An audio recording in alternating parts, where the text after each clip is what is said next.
Welcome back to the TAE Time consistent podcast. It's been a while since you guys got back-to-back episodes. I mean, not lying. Yeah, it was like a month ago. But yeah, we're at it. We're recording this just after a little while after the other one, so it's pretty good. Hope you enjoyed our wedding chronicles. Yeah, we're talking about different things and whatever, but it's pretty good. We're gonna obviously try to keep whatever. I think honestly, eventually the next set of them later on. What are we talking about? No, I'm talking about the episodes that are gonna be recorded are all gonna be using the other mics. Oh. Yeah. Ooh. It'll be like 7 or 8 episodes using those mics. No laptop, everything on my phone. Man, I really need to clear my storage for sure then. Yeah, because I'll be using my phone. But it's not too bad because I'll just upload it directly from my phone. I just want to shout into the mic. No, it's like, because we're going to be away working somewhere. So like during that time, we'll have to record off the phone. It'll just be very minimal because we're going to bring this, but I'm not going to bring I'm bringing my laptop. Sure, what else is there to bring? But obviously not the mics. I'm not bringing the mics. Yeah, that's what I'm saying. But there's nothing else. Yeah, exactly. Because I'm definitely bringing my light and my tripod. I'm an influencer now, by the way. Yeah, we know. If you've been watching her, my TikTok influencer. Her TikTok, she's been back on her grind. I guess you guys will know better because the week in which we shot the episode last week is the week she was putting on it. So this is the following week. So you guys would know better. Because you're in the future, if she was actually still staying consistent. But it's been 4 days. Yeah, or something like that. That's amazing. Yeah. Sensational. Sensational. Sensational. But yeah, no. When we're out there, yeah. Guy, even like now, right before I record this, I had to clear my storage because like, I don't know what possessed me. Because I knew I was going to keep this phone for a long time. We can record on mine. Yeah. I already have everything hooked up with mine, set up everything, it's easy. But like, and actually, yours actually does look better. Your camera is actually better because it's higher megapixels, but 48 megapixels, yeah. And even the 1080p, it looks a little bit more crisp. But the thing still stands. Is like, I knew I was gonna have this phone for like 4, 5, 6 years because I don't like, especially iPhones. I don't like buying new ones because they're overpriced. Right, it just works, but it's overpriced, right? And I'm not a consumer. Think about Congo. Good job. I'm not a consumer, right? So, and the funniest thing is, even when I get my next phone, I'm still keeping this phone. By the way, like I'm still using this phone. By the way, and when I say using this phone, I mean like not like like people like get phones and they have their old phones and they keep it somewhere or whatever. Sometimes or they hand it out. I'm actually literally will still be using this. No, phone. But to be fair, right? You've had your phone for time, but like it's in such good condition, like. Yeah. Looks wise, also good condition, camera, everything. Bro, I was charging my phone the last day and the percentages kept going down. And it was plugged in, and then at one point it was like, oh, it's on pause because your phone's too hot. I'm like, oh, I'm so cooked. People don't be taking care of their phones. I take care of my phone. Take care of my phone. And all my phones have lasted because I hand down all my phones. Like all my family has been using my phones. I do too, though. Yeah. To be honest, you too as well. Yeah. So they've gotten their use everything. Reduce, reuse, recycle, and all that. Period. But I knew that. Yeah, I know the funniest thing is all my older phones had more storage. But this phone, and it has to do with how pricey freaking Apple is. Because I was like, I don't want to pay that much for a 256 I don't even need it. I don't even take pictures I don't take photos. And then I started taking photos on the iPhone. You get an iPhone, you start becoming an influencer, apparently. So I started taking photos. And now I don't have storage on my phone. I literally have to like send stuff to my laptop to keep on my laptop, so I have storage space or whatever. I know there's something on your eye. White there is on my eye somewhere somehow. Sorry for the intermission, guys. But anyway, regardless. So yeah, next one has to be. It has to be at least 512. It has to be at least 512. A terabyte might be pushing it, but I would probably keep it for a long time. But it's better than paying though. Yeah, I will never. That's one propaganda I will never succumb to. What was the TikTok trend? Like propaganda or things I will never think is paying for cloud storage. I need to make a TikTok that's like, president. I will never pay for iCloud. When storage, one, Google gives you 15 gigabytes for free. One. Two, I would rather just keep stuff on a hard storage, like cold storage, as in like a SSD or a hard drive or anything like that. And yeah, you're like, but you can just upload it. I can literally build my own server. It's really not that expensive. But the rest of us don't know how to do that. It's really not that expensive. You literally just keep it connected to your Ethernet you cable. You realize you're talking about non-existent things, right? Like, how on earth am I supposed to go about doing something like that? You know what I mean? Like, you'd be surprised, guys. Honestly, people should look into it. Look into building your own cloud storage. It's actually so easy. More time, and I'm not even talking from the ground up. Ground up is even cheaper, right? But there's literally devices out there, and Wale always sends me them. It's like these things, essentially small servers that you just buy, and you just plug in hard drives into it. It can take up to X amount of storage, and you just literally connect that small server into the Ethernet, onto your Wi-Fi, and so you then can connect to that using usually they have maybe a dedicated app, or you can do whatever you want, and essentially you on Wi-Fi you link your you the way you drop and drag a file, you do that, you post the file, and then boom, it's there in that thing. You can always connect to it and access it. Oh my gosh, question. Do you think this is actually going to become a thing in the future? It kind of sounds like the photo albums of the day. Well, no, because everyone uses just public cloud, as in they use Apple iCloud, they use Google Cloud. Eventually, if it's getting too expensive, or if a company comes in and markets it really well, because the way you described it, I'm like, just like an album. So if a company came and marketed it as you can buy these from us, I'd be like, do you know what? I'll invest in that. There's too much overhead. People don't the reason you're using iCloud is because you can just go, I take photo and I don't know how it works, but it's in the cloud. That's it's on my phone when I access it. Exactly. You just know it's there, and the ease of use. Even this, there's still extra steps, having to go to a different app to upload it, to download it, whatever, right? Which people don't want to do. They want. Yeah, but can't you make it easy? One button.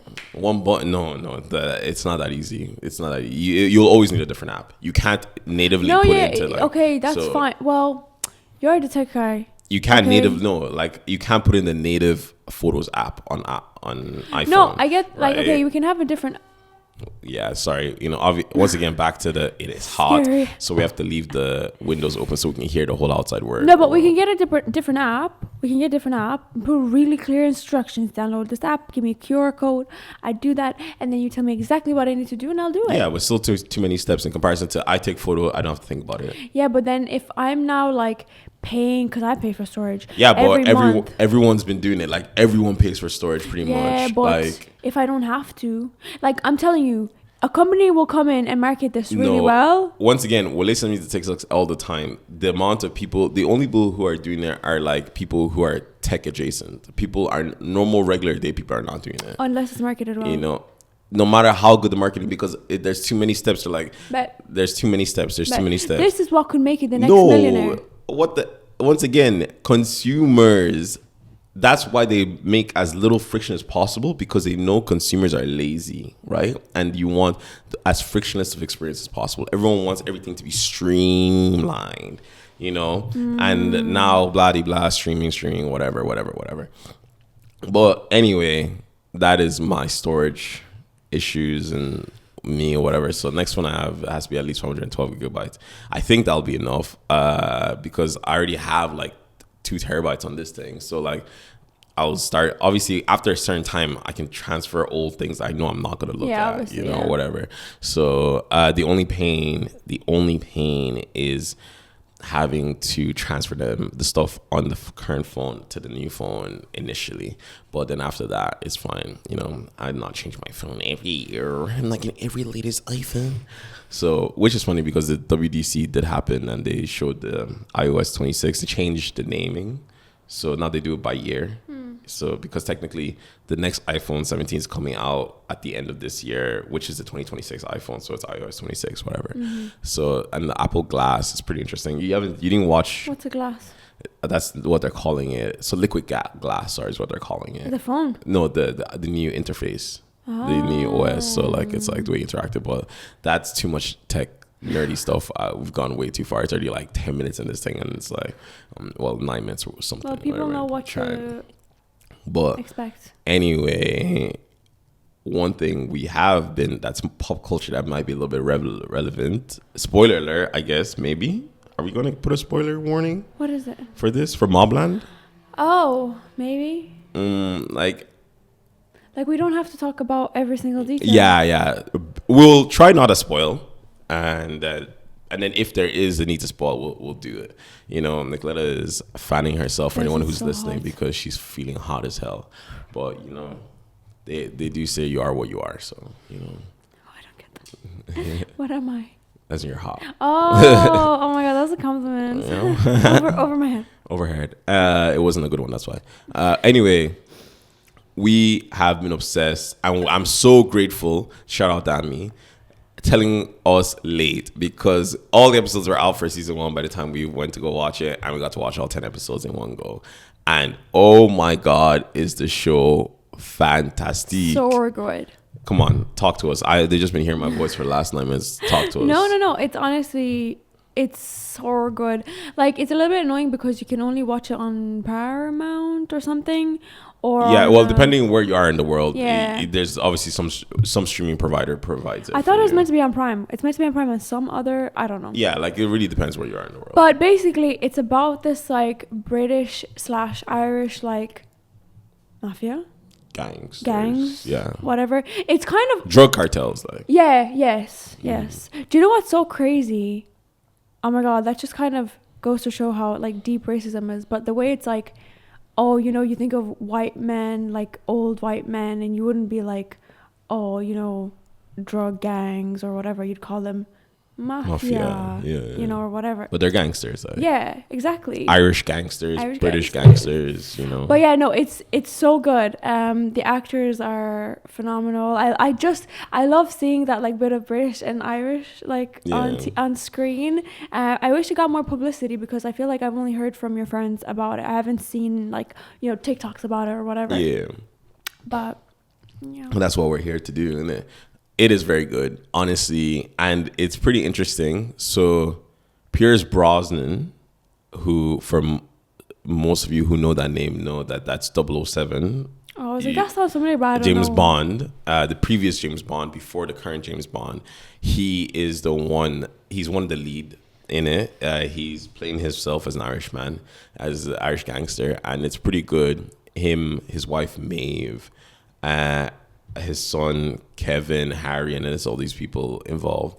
And the story centers more about Harry working for this Irish gang family called the Harrigans. What's his name again? He's a popular Harry actor. D'Souza. Oh, what's it called? The actual actor for Harry is Tom Hardy. Tom Hardy plays. I don't think I've seen him on screen before. And I know you didn't watch Venom. No, wait. Yeah. No, I don't know. I don't remember. Yeah. But I know he's even gotten, I think, Oscars, if I'm not wrong. I don't know. Like, he's a really popular actor. Yeah. And I've heard his name, but I don't think I've ever seen him in anything. And this, like, wow. I was like, wow, he's really good. He's really good. It's like really good. No, Tom Hardy's phenomenal in this. He's phenomenal at playing Harry. And it essentially kind of goes around Harry aiding this gangster family called the Harrigans, being like the main errand boy, but also like the person they trust for all these things, and how psychotic this family is. This family's freaking bats to the wall crazy. Yeah. And like, but also how like interesting it is that family comes before his own. A lot of their needs end up, you know, coming first. Yeah. And that dynamic of like how it's impacting his personal life with his wife and child, and like, you know, it's really interesting. Yeah, exactly. Eddie Harrigan being a pure dick, like just terrible. But the actor is good because he makes you hate him. Phenomenal. Like you hate him, you know, you're just like, oh, screw this guy kind of thing, you know. And so it's good for that. And I feel like he makes me forget that he's an actor. Do you get me? Like, I feel like he's just being himself on screen. Like, I'm not thinking, oh, he's just putting on an act. That's how good he is. Yeah, but the whole cast is great. Everyone plays their roles so well, I feel. Obviously, we're not freaking critics. We're just normal people, which is why you can take our word for it instead of like some high brow whatever. But yeah, honestly, phenomenal. Everyone acts really well. Everyone's really interesting. And the show is just constantly just grabbing your attention from episode to episode. You know, like you're hooked because you're always interested in what's going on, and you're like, there's no way this happened, or no way someone did this, or like, what were you thinking, kind of situations.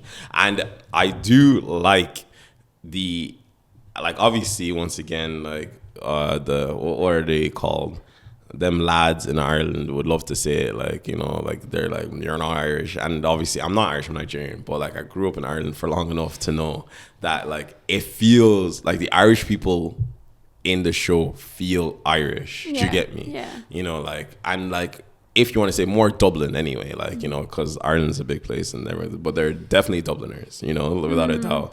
You know, even like Paul, you know, and obviously the Harrigans themselves. Maeve is like, very Irish. You know, exactly, you know, and stuff like that. And it's really interesting because you can see like how like their craziness but is like Irish craziness, you know? Like, it's a specific type of craziness I've only ever seen in Ireland. Do you get me? Yeah. Like, you know, certain people, certain individuals that act like that. Like, I've seen people act like that in real life, you know? So it's definitely really interesting. I think they hit the nail on the head. I feel like it was very truthful to, like, the Irish people were Irish. Do you get me? Yeah, no, you know, I feel like they're very truthful to their characters. And obviously the British people are British. Do you know, I have this theory.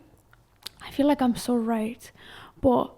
right, guys, one time we flew into Kerry Airport, right, and there was this jet that was waiting there, this private jet, and it was like all these bougie people on it.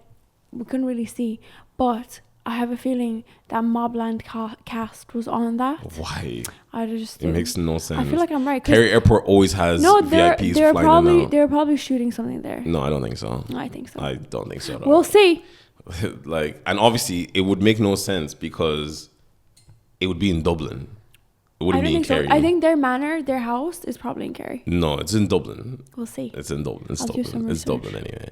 But they're Dubliners. Like, you can even But their home is not. I'm telling you right now. But what's it called? It's still really good though. I really enjoy it. You keep talking. I think Nicoletta, there's no point searching this up right now, please.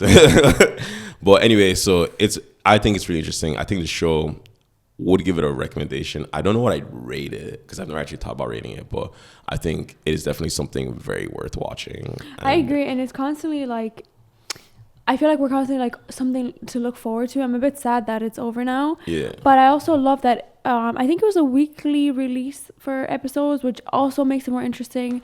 I just feel like so many shows today, and I know there's a bit of a discourse on this online, on do people prefer binge watching stuff? Do people prefer when they're being released in increments? And I honestly prefer like an episode a week. I feel like it's something to look forward to versus like binge watching. I don't remember what happened half the time, you know, that kind of thing.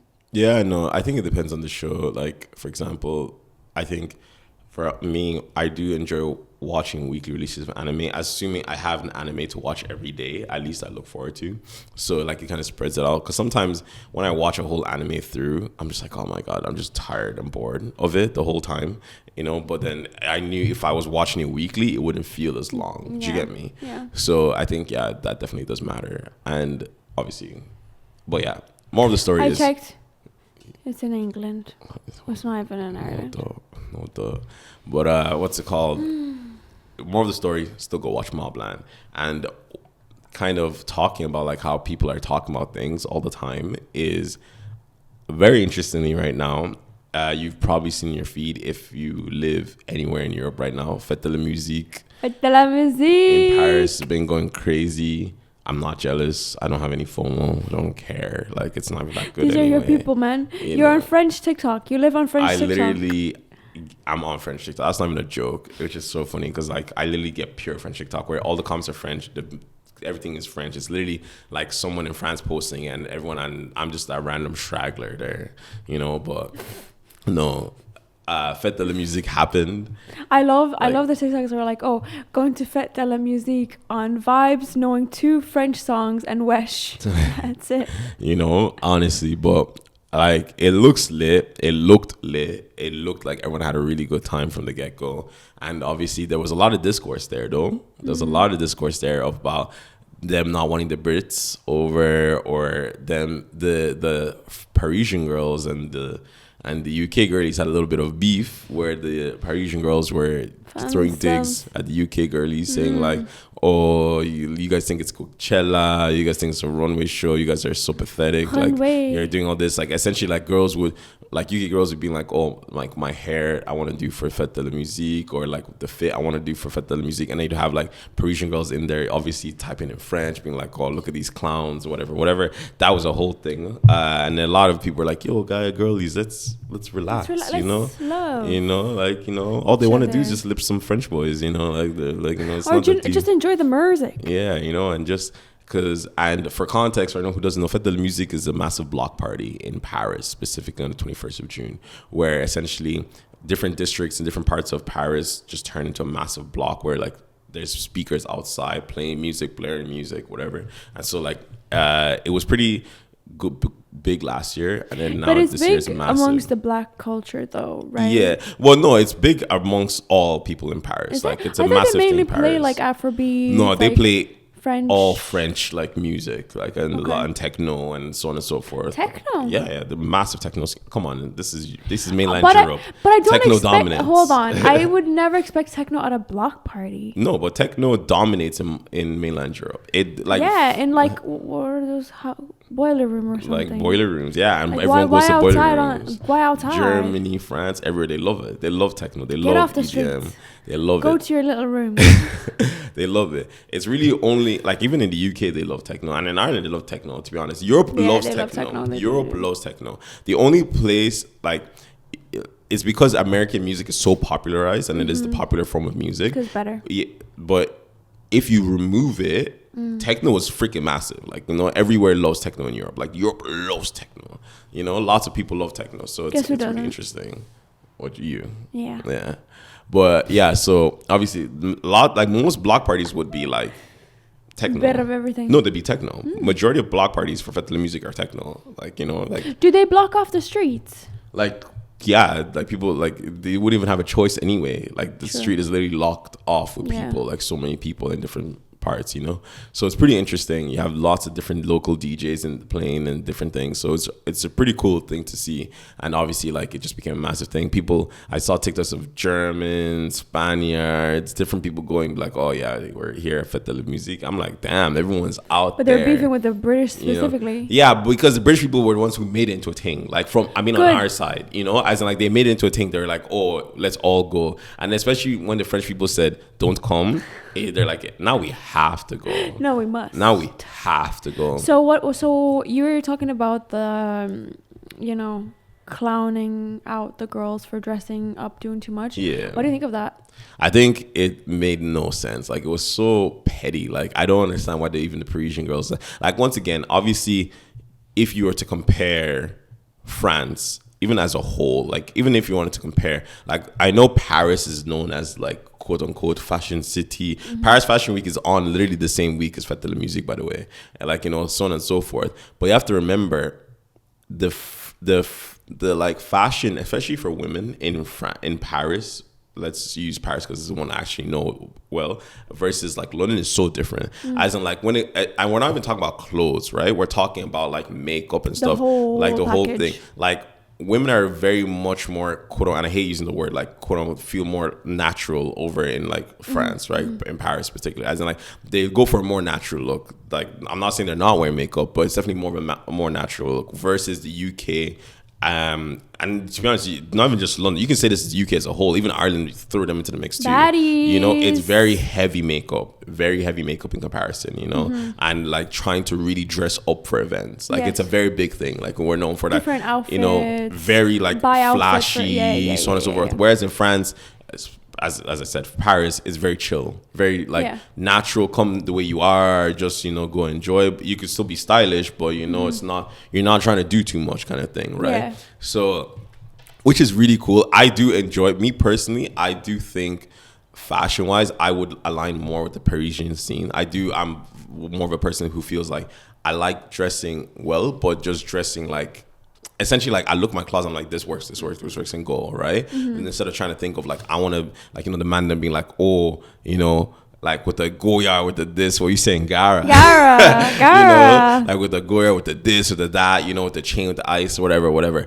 So like, it is very different, and I do kind of prefer that kind of like Parisian, like natural, put together look versus like like not force. I hate using the word force, but like kind of like more intentional. Yes, like I think is what I call it. You know? More tailored, more intentional, like UK style kind of thing. Planned out. And obviously that's a big difference between the women there and the women here, right? Because like you go on a night out here, if you go to a night out in Paris and you go on a night out in London, you can tell. And look at the women, it's a completely different vibes. Yeah. Once again, all women are beautiful. Everyone's beautiful. Everyone does their own different things. But it's different. You can tell it's different aesthetics. It's different aesthetics they're going for. So it is pretty interesting, you know. And obviously, I don't know where it stemmed from. Like, I'm not a woman. Like, so I ain't talking non-woman business out here. But the back and forth, and I saw it like different TikToks, and I saw it happen, right? I literally, as I said, I'm on French TikTok. So I saw French girls talk about the UK girls, and I also saw the UK videos with French girls in the comment section. I saw the whole thing. I was like, whoa, guys, come on, peace and love out here. It's not that deep, But yeah, no, I think it's definitely interesting. The vibes. What's your take on it? Like, I know you're not like deep into it, but like, what's your perspective as a woman in that situation as to like? Oh, like it just looks green on the Paris side. I smell the jealousy of the UK baddies, and that's okay. You know what I mean? It's so petty and like clown behavior. I do agree. There's obviously a big difference between even Europe, like in Seville where we just were, and then like here. But like I feel like on nights out here, I can show up in sneakers and stuff, and no one would say anything. Like, whether you dress up or not is kind of up to you. It depends where you go. But some clubs are the same in Paris. Like, requires you to have heels and whatever. If you deep it, those clubs that are like that, like Le Arc, stuff like that, those are very much more bottle culture UK vibes, like bases, than actual French clubs, which are just like come as you are. Yeah, true. It's true, but they I guess it was more popularized here. But like I know even in Eastern Europe and stuff, like people dress up like to go on nights out, or they stay casual. But it's more dressed up there though. But I know, I just feel like I can show up in sneakers here on a night out. No one will say anything. People just kind of like do whatever. But there, it is a little bit like more chill, and I like the chill vibe as well. Cause I'm not one for heels on night. Bro, I was in LA in like my Birkenstocks. Like I was like, I really don't care. Yeah, no, I think you touched on a really interesting point. As you're saying, I was thinking like Spain, France, Portugal, that kind of side of things are. Germany included, like they're all definitely way more like of a chill vibe when it comes to like going out. It's not really like a dress up vibe. And the thing is, you can have that style, but you don't have to like moke someone off about it. Like I've literally had people like say to me like, oh, like I don't really wear makeup, like I just like to be natural while I'm wearing a face beat, like full on beat, like talking to them. I'm like, so what do you want me to do? Yeah, you know what I mean? Like, what do you want me to do? It is definitely, and I think it's very uniquely, which is funny, like, the more I think about it, it is definitely very uniquely, like, UK-Ireland thing. Like, when I think about where we go around the world, like, it's giving, like, what people do in, like, Dubai and Miami kind of thing, vibe, versus, like, Europe. Because, like, Europe as a whole, remove Eastern Europe, so we're talking about mainland Europe, it's definitely way more relaxed when it comes to like stuff. Like women are very more chill, be like just whatever. I don't really need to do all this makeup, and maybe because of the heat, it makes sense, whatever. But like in Eastern Europe, like take for example when we went to Warsaw, even that was a lot more dress up. That was very dress up-y. Like Romania, dress up-y. People are wearing like suitish stuff and dresses, like the and guys heels. Dress up and the girls dress up, like it's so different versus mainland Europe is very like calm. And it's interesting because UK and Ireland is essentially part of that like whole mainland, or not mainland, but you get what I mean, like thing. But we are very much more like Eastern Europe or like Miami, Dubai. I wouldn't even say Eastern Europe, because even in Eastern Europe, even though they're dressed up, I don't really think they do.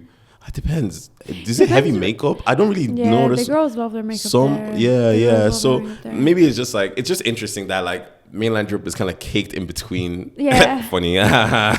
Caked in between the two, like kind of like people who are like caking their face with makeup. You can be basic. Be basic in your own little bubble and leave me in my bubble alone. I don't appreciate the like talking down at women for like dressing themselves up, for, you know, like wearing whatever tight, cute clothes, for, you know, buying new clothes for some event. Like, let them be. You can be yourself and they can be themselves. And like you said, peace and love. Yeah. You know, everyone can be peace and love.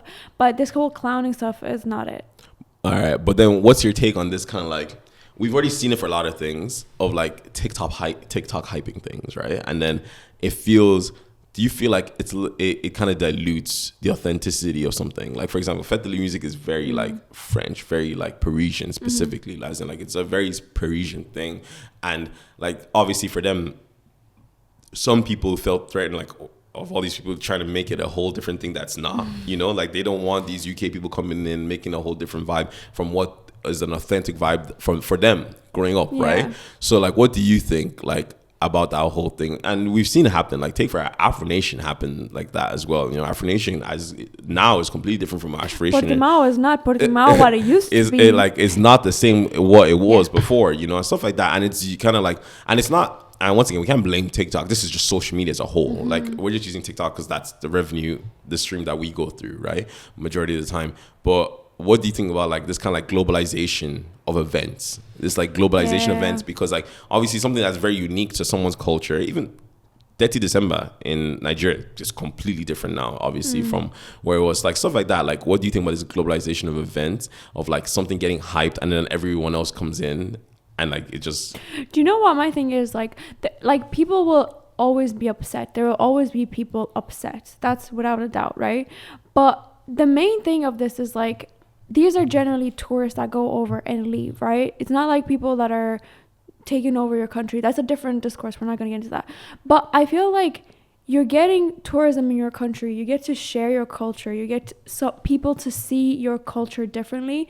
And in a way, I feel like as a tourist going to all these places, it's opening my eyes to different cultures that maybe I thought different of. Maybe like I, you know, didn't like think that a place was like a certain way, but then it was very different to what I imagined. The people, everything. Like so many people have this like idea of Lagos that is so dangerous, so whatever, it's whatever. And I'm sure it's dangerous in parts just like anywhere else. But like I loved it there and everyone was so kind and like welcoming and whatever, you know. And say for example what's happening in Rio, I feel like everyone was in Rio last year. They get to share a part of their culture with everyone. There's so much that I hadn't known about Rio that I even learned through TikTok. So I'm like, oh my god, I'd like to go. So I don't really understand not wanting people in your country to share, you know, your tradition with them, to show them around. And I understand there will always be disruptive people. Like that just kind of comes with tourism. There will always be rowdy people, fights or like whatever. And I understand that's what people are against mostly, because if you're just enjoying it peacefully, I'm sure it's fine, you know. But like that disruptiveness, I think we could do a lot more to learn to be respectful of other cultures, you know, like. And I feel like people from, you know, England, Ireland, when they visit countries, I was about to touch on that. You know, there's a certain. And I think once again, like you can call me whatever, but like I've seen it, like UK lads, Irish lads, UK girls, Irish girls, they don't change who they are. And once again, be yourself, but I think it's about that disruptive nature, right? Think about the sense of like, Fête de Musique is a bunch of different block parties, right? Imagine you guys have a specific block party that you've been going all the time. This DJs you've been playing, whatever. And the vibe, you know the vibe to expect. But then suddenly one year, and once again, it's multiple block parties. It just happens to be that block party you like is now overrun majority by UK, Irish individuals, right? The way they party is not the way you party. Yeah. The way they enjoy the vibe is not the way you enjoy the vibe. And people and we know they're disrupt. They enjoy it the way they want to enjoy it, right? So then it changes the whole vibe for you. It kind of makes you might be like, oh, this is ruined. I don't want to stay here, whatever kind of thing. that's where I see it's annoying. Yeah. You know, that's where like the annoyance is, and I can see like, oh, I don't want these people, goddamn, you know, people here like ruining like the thing I've been enjoying a certain way, right? Yeah. And obviously you can say like, oh, you should be open to other people and bringing them in and stuff, but it's obviously there's a part to play on the person coming in to be peaceful and understandable and try to not like ruin something and just enjoy it. No, because there's a disruptiveness that comes with them. And think of how many groups of like Spanish people, like in tourists, come to the side. I don't see them do that kind of stuff, you know, like I don't see them outside of clubs like shouting at each other, like being whatever disruptive. I don't really see that. But when it is people from here that go, unfortunately, a lot of it stands out because of the nonsense. Like, it's really disruptive. Like a bunch of UK white lads on a holiday. You know there's a bunch of UK white lads on a holiday. Like. You know, that's the thing. You hear them, you see them, you steer clear of them, which is kind of problematic, you know? Like, you shouldn't have to be, like... watching out or whatever. Yeah, nah. Like I remember when we went to Tenerife on a night out. Oh my! they run that place. All those places in Spain. Nah, them UK. No racism or nothing. White lads, girlies. Because this is what you see. Like you know, they are the ones that run these certain places in Spain, and it's just like you know, bosh. You know, like this is freaking bravado about them. They just and they don't care.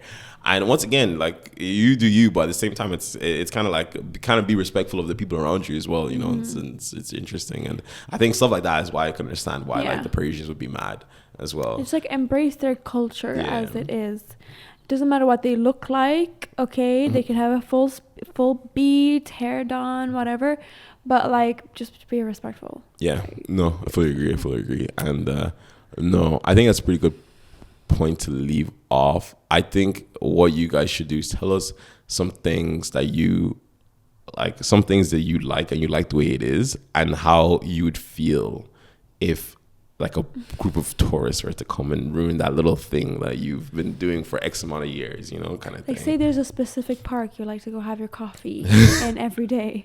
And American tourists. Yeah. And now suddenly there's a bunch of people like hitting the statues and like picking at the flowers, and you know, it's really annoying. Instagram. Yeah, it's so jarring. So jarring. Do you feel the FOMO? Not being à Fête de la Musique? I actually don't. To be honest, I'm tired. Same. I'm tired. I don't really feel it that bad. You know, I like I said, I've seen the TikToks and it just does nothing to me. Same. Usually when I see the TikToks, I'm like, oh. I should be there. But I literally just see them and my face just stays mute. I don't really care. I'm just like, next TikTok, you know. I'm like, oh, that's cool.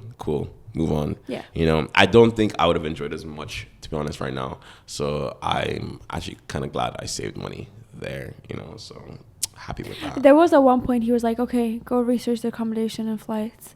And I was like, do you know what? It's really not worth it. Yeah, because Paris Fashion Week, Beyonce, everything's on like that. Even Cannes is just finishing off right there, so the people are going to go to Paris. It is just hectic. Too many brethrens, too many people, too many. Can't be doing that now. Still, no, it's a lot. It's a lot. So yeah, let us know what you think, and we'll discuss it. And you know, we'll keep talking to you about different things, and we'll see you next time. Yeah, I hope you enjoyed. Till next time. Peace.